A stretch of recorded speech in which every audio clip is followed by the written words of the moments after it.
반갑습니다. 여러분, 프로토 교수입니다. 스포츠 모든 경기를 매일 분석 및 조합 픽 공유 중에 있습니다. 영상에 공개되지 않는 정보들도 정보방에 입장하시면 확인하실 수 있으니 참여를 희망하시는 분들은 영상 하단 고정 링크를 통해서 아무 조건 없이 자유롭게 참여가 가능하니 많은 참여 부탁드리겠습니다. 첫 번째 경기는 살레르니타나 대 AC 밀란 한번 살펴보겠습니다. 살레르니타나는 전반기를 1무 2패에 좋지 못한 흐름으로 마무리했고 두 번의 친선 경기에서도 모두 3골을 허용하는 등 분위기가 좋다고 보기는 어렵습니다. 다만 올 시즌 4위 이상의 팀을 상대로 1승 1무를 거두는 등 강팀을 상대로 의외의 성과를 내는 모습을 보여주기도 했습니다. 웅크리고 역습을 노리는 팀이지만 공격의 성공률이 크게 나쁘지는 않죠. 필요하다면 롱볼을 과감하게 투입하는 빈도가 높기는 하지만 기본적으로는 측면으로의 정확한 전개를 통해 골문을 노리는 타입입니다. 밀란의 왼측면이 수비 시에는 약점이 될 수 있어 우측을 경유하면 득점 성과가 뚜렷하게 나타날 가능성이 있기는 하지만 활로를 열어주어야 할 칸드레바가 직전 경기 퇴장으로 인해 결장하는 것이 상당히 뼈아프죠. 오히려 우측면이 수비적 약점이 될 가능성이 농후한데 기본적으로 밀란의 왼쪽이 수비 시의 단점이 되는 이유는 왼쪽에 공격적인 성향의 선수들을 많이 배치하기 때문입니다. 마초치가 부상에 시달리고 있는 상황이고 수비적인 역할을 어느 정도 해줄 수 있는 우측 윙 칸드레바도 동시에 결장하는 상황이라 오히려 측면이 장점이 되기보다는 단점이 될 가능성이 더 높다고 할 수 있을 것입니다. 밀란은 친선 경기 3경기에서는 모두 패배를 기록했으나 유스 선수들의 비중을 높여 경기했기 때문에 결과가 큰 의미를 주는 상황은 아닙니다. 전반기를 2승 1무로 잘 마친 상황으로 우승권과는 다소 멀어진 상황이지만 챔스권의 승점 차이가 매우 적어 매 경기 승점 3점을 노려야 하는 상황입니다. 밀란의 주요 공격 루트가 왼쪽이라는 점은 명확한 사실, 월드컵에서 베스트 11에 들어갈 정도로 파괴력 있는 전진성을 보여주는 테오와 지난 시즌 세리에A MVP를 차지한 내앙이 보여주고 있는 호흡은 리그 최고의 폼을 보여준다는 평가입니다. 앞서 언급했다시피 살레르니타나 우측면 공백이 상당히 커 왼쪽 라인의 공격성을 기대해 보아도 좋을 것으로 보여집니다. 물론 수비 상황에서는 왼쪽의 공격성이 오히려 불안 요소가 되는 모습을 보여주기도 합니다. 특히 왼쪽의 파괴력을 높이기 위해 토날리를 왼쪽에 배치했을 때 측면 역습 커버가 잘 안되는 모습을 보여주기도 하는 편이죠.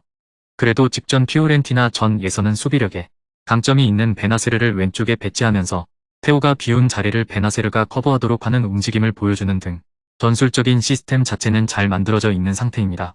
살레르니타나 우측 공백으로 인해 밀란의 주요 공격 루트인 왼쪽이 상당히 힘을 받을 수 있게 된 상황이고 수비적인 측면 약점도 베나세르가 수비적인 커버 롤을 수행하게 하면서 커버하고 있는 상황입니다.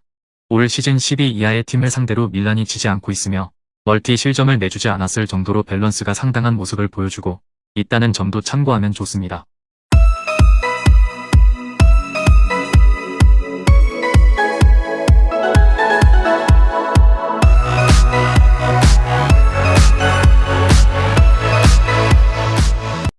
두 번째 경기는 사수올로 대 삼프도리아 한번 살펴보겠습니다. 사수올로 올 시즌 다크호스로서의 모습은 온데간데 없이 하위권으로 처진 상태다. 지난 시즌 압도적인 화력을 보여주었던 스카마카와 라스파도리가 타 팀으로 이적한 영향을 제대로 받고 있는데 전반기 마지막 경기에서 4경기 1골에 그치는 등 공격력이 매우 떨어진 것이 눈에 보일 정도였습니다. 사수올로의 경기 플랜이 지난 시즌과 달라진 것은 아니죠. 올 시즌도 꾸준하게 전진성을 보여주고 있는 모습인데 상대 진영에서 활동하는 비중은 리그에서 7번째로 높습니다.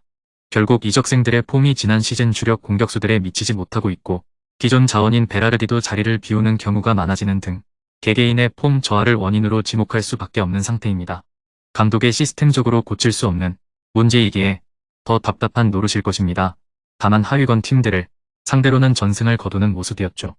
이번 경기에서도 수비적으로는 크게 흔들릴 여지가 적다고 보는 것이 옳을 듯한데 전방의 영향력을 높이느라 라인을 꽤 높이는 유형이지만 삼프도리아 공격진의 기동성은 상당히 떨어지는 상황이기 때문입니다.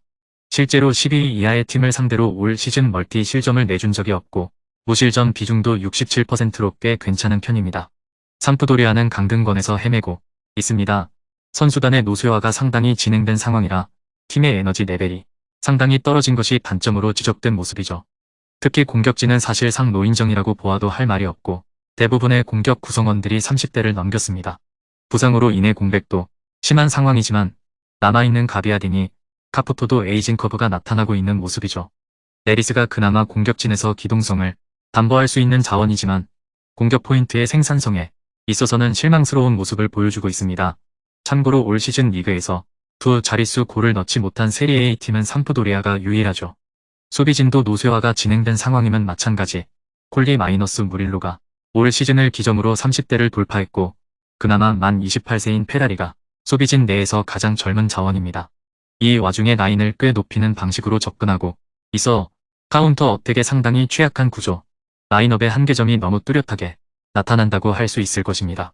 사수올로가 삼프도리아를 상대로는 기동성에서 앞설 수 있을 것으로 보여집니다.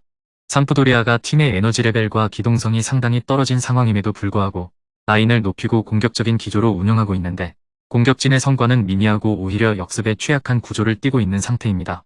사수올로의 공격력이 예년만 못하다는 점이 변수지만 삼프도리아의 수비벽을 공략하는 데는 큰 어려움이 없을 것입니다.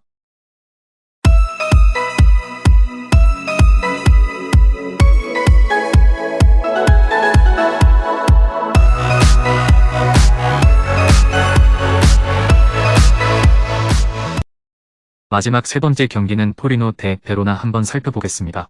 토리노는 전반기 마지막 5경기에서 3승 1무 1패로 좋은 모습을 보이면서 후반기를 준비할 수 있게 되었습니다. 해당 기간 동안 밀란, 우디네세, 로마 세 까다로운 팀을 상대로 2승 1무를 거두는 등 의외의 복병 역할을 해줄 수 있는 저력을 보여준 것은 긍정적으로 볼 수 있는 대목. 토리노의 강점은 수비입니다.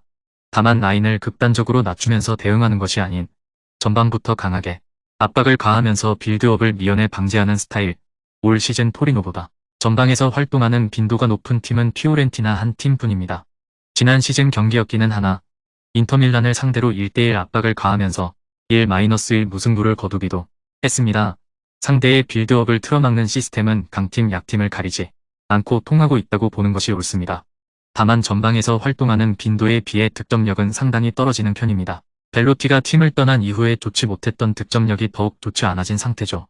그나마 라도니치와 블라시치가 배치된 이선의 활약상은 다소 나은 편이지만 최전방의 영향력이 매우 떨어진 것이 뼈아프고 토리노는 홈에서의 슈팅 전환율이 7%에 그치고 있는 상황입니다. 베로나는 10월 4일 삼프도리아를 2대1로 이긴 이후 리그에서 전패를 기록하고 있습니다. 밸런스가 완전히 무너진 모습을 보여주고 있어 대대적인 개혁 없이는 강등이 매우 유력한 상황으로 보는 편이 낫고 꼴찌 팀이지만 상당히 공격적으로 나서는 팀입니다. 수비를 할 때도 전방에서 압박을 가하면서 상대의 빌드업을 틀어막고 중앙에서의 밀집 대형을 구성하는 스타일. 이 때문에 생각보다는 전반에 득점이 나오는 경우가 잦은 편입니다. 강한 압박으로 상대를 대응하고 있기 때문에 후반의 경기력이 딴판입니다. 특히 체력적인 부침이 급격하게 나타나고 있어 후반 실점 비중이 매우 높은 편입니다. 올 시즌 90분 이후에 실점한 골만 벌써 6골로 휘슬이 울리기 전까지 마음을 놓을 수 없는 상태.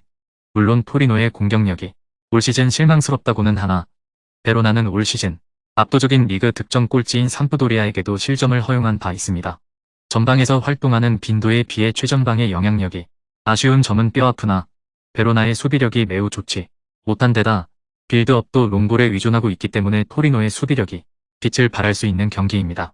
강한 압박을 바탕으로 역습에 필요한 볼 방출을 최대한 억제할 수 있을 것으로 보이며 한 골로도 경기를 가져올 수 있을 것으로 보여집니다. 금일 경기들은 이렇게 알아보았습니다.